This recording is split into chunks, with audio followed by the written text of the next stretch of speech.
দেখো বন্ধুরা, এটা হচ্ছে কাঁঠালের ইঁচড়। অলমোস্ট রান্না হয়ে গেছে। কাঁঠালের ইঁচড় রান্না করলাম।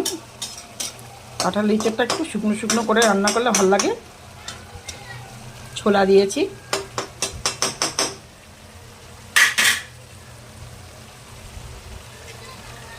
এটা হচ্ছে মোরলা মাছ ছিল, বেশ অনেকগুলো, আর দু চারটা ভাঙানো মাছও ছিল। টমেটো দিয়ে একটু শুকনো শুকনো করে একটা চচ্চড়ির মতো করেছি। এটাও হয়েই গেছে।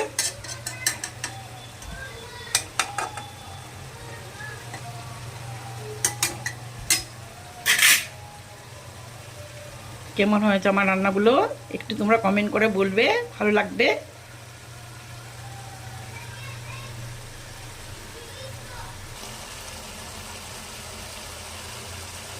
কেমন হয়েছে দেখো, কমেন্ট করে বললো। হ্যাঁ।